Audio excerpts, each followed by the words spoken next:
I'm going to show you the easiest of summer tarts using probably one of my favourite cheeses.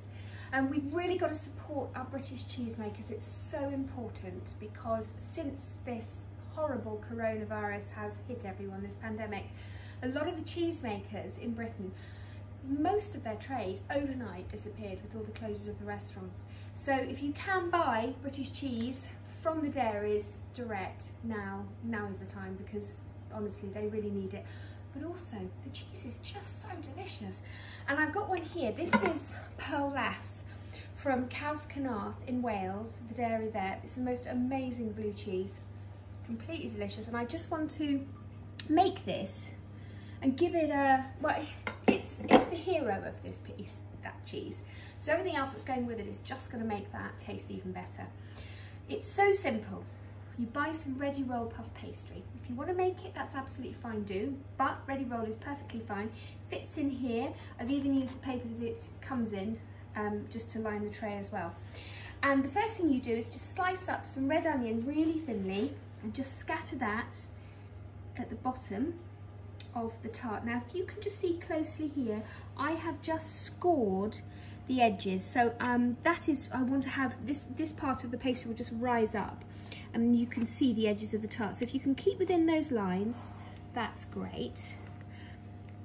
There. Pop it in all around. So it's just, this is an assembly dish. That's what's so brilliant about it. And with a big salad on the side, lovely green salad on the side and a glass of wine, I tell you what, that's the perfect evening, quick and easy supper dish. Or even lunch, why not?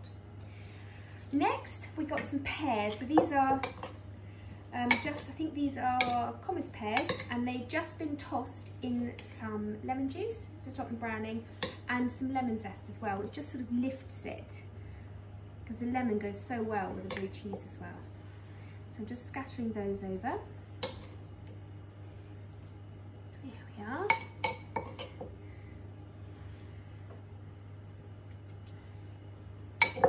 I have a thing about cheese. I adore it. I love it. I'm a cheese hog. Openly admit it.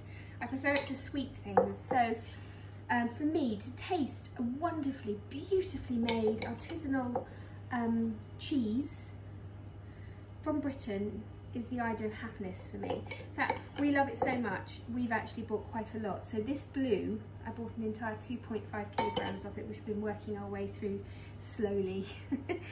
Any that we don't finish is it's quite good to freeze to pop into soups as well. Okay, so that goes on. Now we've got some walnuts, so we'll just crack those over the top. Nice, there we go, nice dried walnuts. Okay, so they're going to give texture. So you've got a sort of sweetness from the pear, you've got the acidity from the onions, and that lovely sort of oniony, savoury flavour. Then you've got this lovely texture to bite through of the walnuts, just giving another element to this dish. More. Hazelnuts are quite good as well. They go really well with blue cheese. And if you don't want to do blue cheese on top of this, a brie type of cheese would be wonderful. You know, a damn good cheddar as well. Why not? And then a little bit of parsley just over the top there. That's going underneath the cheese, okay? So that's going to fragrance all of the vegetables underneath this top layer of wonderful cheese. Here we go. So be generous. If you're going to do it, be generous. Don't hold back in any shape or form. So just crumble it over the top so we get a really good layer. And then this is going to go into an oven of 180, and it'll take about 20-25 minutes to cook. So come back when that's done.